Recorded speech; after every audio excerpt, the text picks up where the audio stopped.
सिंध जी तारीख़ ते सिलसिले में आउं रुख सिंधी अवां सां मुखातिब आहियां। ससुई पुनूअ जो लोक दास्तान कहिड़े दौर जो आहे? पहिरियों त ॿुधाइजे त इहो दास्तान सिंध जे कहिड़े तारीख़ी दौर सां वास्तो रखे थो। ससुई पुनू जे इश्कार दास्तान जो पहिरियों ज़िक्र असांखे समा दौर जे सिंधी शाइरी में मिले थो। उन में काज़ी कादर 1491 खां 1551 ईस्वीअ ताईं संदसि हयाती जा ॾींहं गुज़रिया। हुन जी शाइरीअ में पहिरियों भेरो ससुई पुनूअ जे इश्क वारे दास्तान जो ज़िक्र आहे। जॾहिं काज़ी कादरन हिन लोक दास्तान जो ज़िक्र कयो, उन वक़्तु ही दास्तान एतिरो मशहूरु थी चुको हो जो उन दौर जा शाइर बि उनखे पंहिंजे शाइरीअ में ॻाइण लॻा हुआ। जॾहिं काज़ी कादर 15वीं सदी ईस्वी जो शाइर आहे त पोइ इन हिसाब सां ही लोक दास्तान इन दौर खां 200 खां 300 साल पुराणो हुजणु घुरिजे। अहिड़ी तरह ही रुबानवी दास्तान या किसो 13वीं सदी ईस्वीअ जो थी सघे थो। उन वक़्तु यानी 13वीं सदी ईस्वीअ जो जॾहिं थी सघे थो त उन वक़्तु यानी 13वीं सदी ईस्वीअ में केच मकरान यानी लस ॿेले वारो इलाइक़ो सिंध जे सरहदुनि में शामिल हुयो। सिंध में समन जी हुकूमत हुई। समा सिंधी ॻाल्हाईंदड़ समाट कबीलो हुयो जेकी पाण खे ॼाम सॾराईंदा हुया। समन जी हुकूमत में सिंध जे मुल्की सरहदुनि में थर, उच, सिबी, केच मकरान यानी लस ॿेलो शामिल रहिया। तारीख़दाननि मूजिबि ॼाम निदे जे दौर में समन जी सल्तनत हाकमियत पंहिंजी वसियत जे इंतिहा खे पहुती, माना उन जी पखेड़ वधी वई। थर जो खितो, उच, सिबी ऐं लस ॿेलो सिंध में शामिल हुया। गुमान आहे त ॼाम सिकंदर अवल जे दौर में उच ऐं भटी वाहण या भुटा वाहण सिंध जे हाकमियत हेठि आया।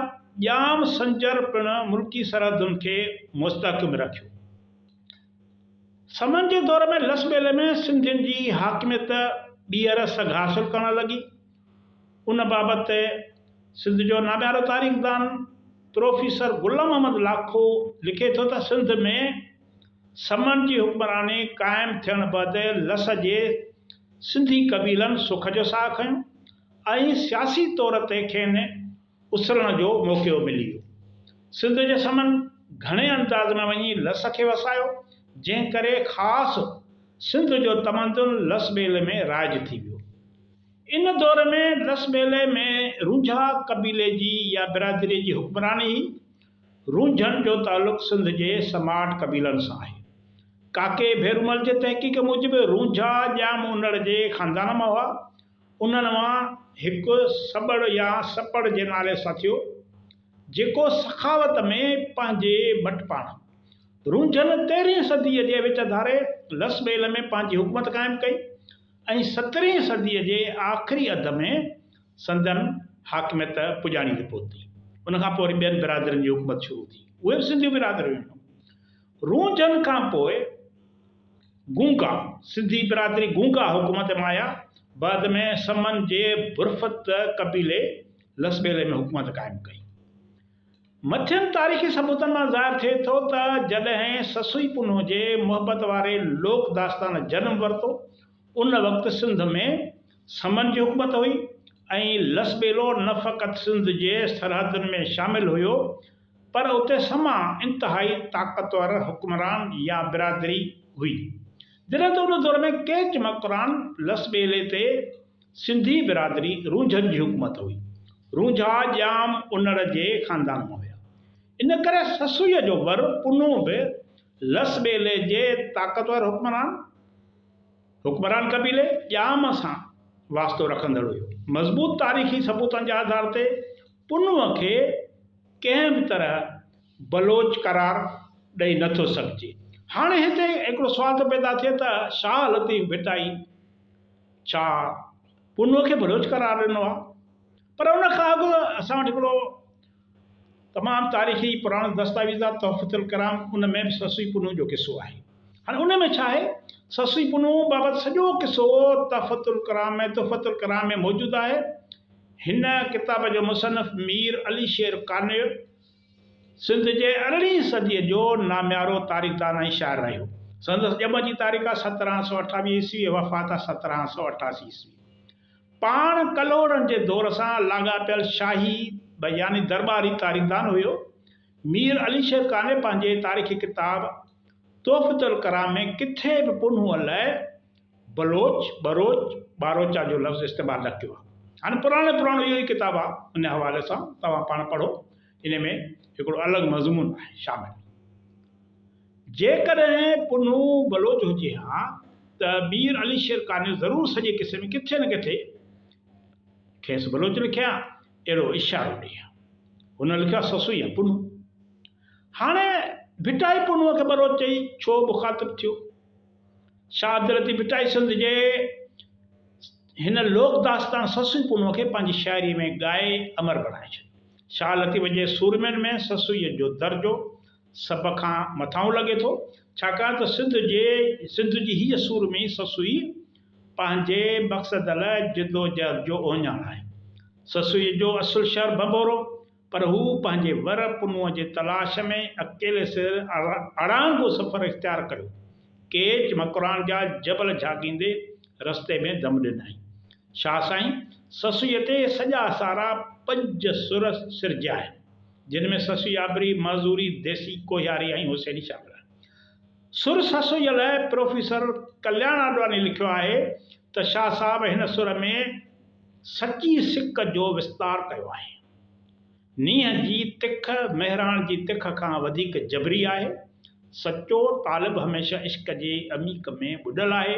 उन ई करे हिन लाइ ज़ाहिरी महिराण सुकी पटी थियो पवे। अचो त शाह जी शाइरी जो मुतालो कयूं त ससुई कहिड़नि ॾुख ॾाखनि खे मोह ॾिनो, हिन मक़सद माण्हुनि लाइ कीअं पंहिंजी जान बि घोरे छॾी। कुझु माण्हू इन ग़लतफ़हमी में मुब्तला आहिनि या ग़लतफ़हमी जो शिकार आहिनि त शाह लतीफ़ पुनूअ खे बलोच करार ॾिनो आहे, इन करे हू बलोचो। इन त बेसक अॻु पाण खे पहिरियों शाह लतीफ़ जी शाइरी खे पढ़णु घुरिजे त भिटाई पुनूअ खे कहिड़नि नालनि सां मुखातिबु थियो आहे ऐं उन नालनि जो छा मतिलबु आहे। हाणे हिकिड़ो शहर जे ते ही बानी ॿारो चढ़जी हुजत हो त पुनूअ सी मूं कमीणीअ के ही असुल आरी जाम जी पलीअ आऊं पेई हूअ जा पाई पेर में तंहिं जुती न जेही विसारे वेही तिनी केचिन खे कीअं रहां। वरी ॿियो शेर ॿुधो, अखियूं वारीअ जाम जूं अंधीअ सी आहिनि हू जे वण विंदर जा से मुंहुं सुहाइनि ॾिसो ॾेखारीनि पेशानी पुनूअ जी। ॿियो शेर आहे, मोहबत जिन जे मन में तिन तशंगी तार पीउ प्यालो उञ जो उञ से उञ उथियार पुनू पाण प्यार त उञ सी उञ उझायां। वरी हिकिड़े शेर आहे त साजन कारण सुञ मर कबूली ससुई अंदर जिनी उञ पाणी उञियो उनखे। हाणे हिन ते थोरो गौर कजो। ॿियो आहे, वाक़ुफ़ न वणकार जी पाणी खयुमि न पाओ जबल जुल्दायूं करे तिख ॾेखारे ताव लॻी लुक लतीफ़ चवे मज़ूरनि मथाव उते ओॾो आओ जिते हो त हेखिली आहियां। ॿियो शेर आहे, भॼी जा बंभोर खां डूंगर डोरियो मुंहुं काहे रसियसि केच खे जिते पाण पुनूं सबत आहीं तूं कज़ा कंदी किनसी। ॿियो आहे, केचां आयो काफ़िलो ॼामन संदो ॼाम।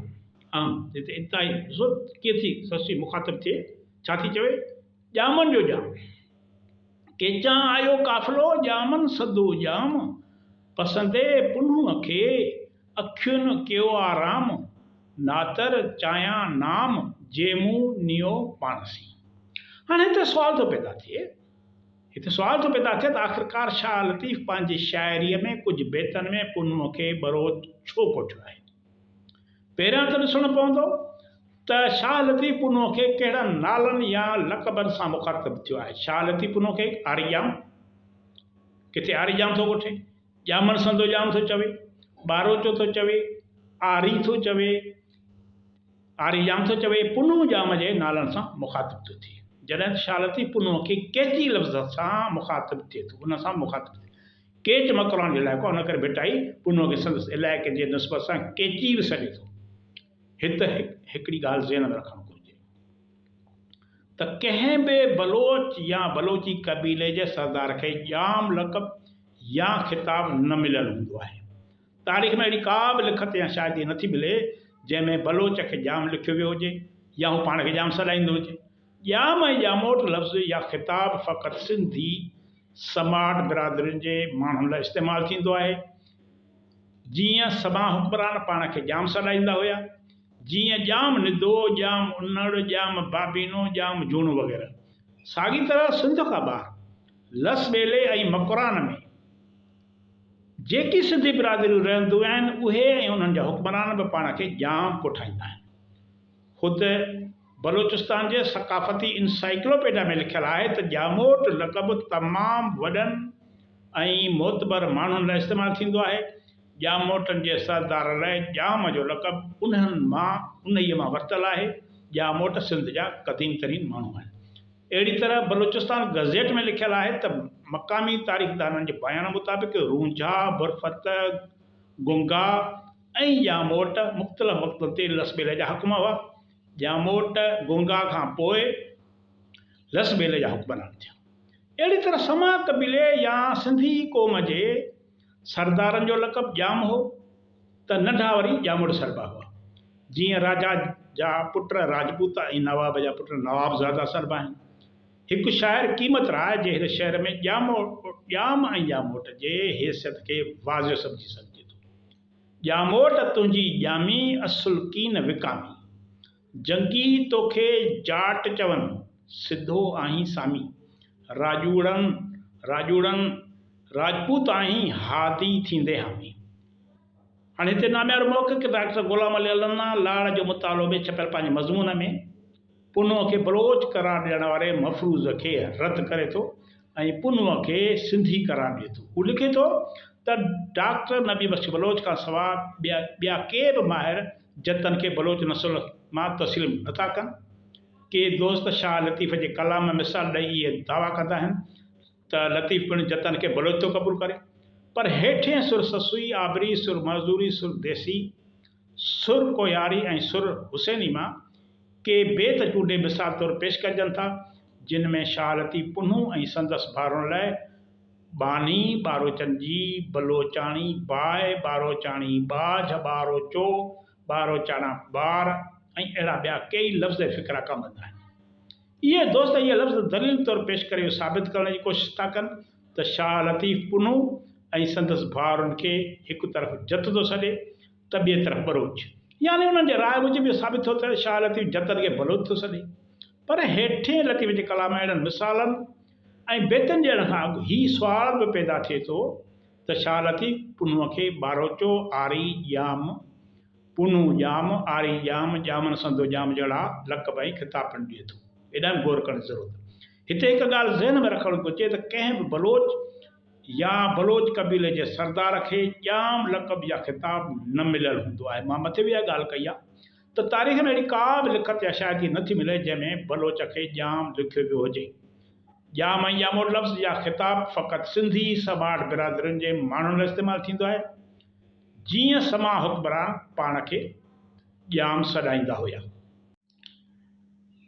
हिते असां साबित कयो आहे त शाह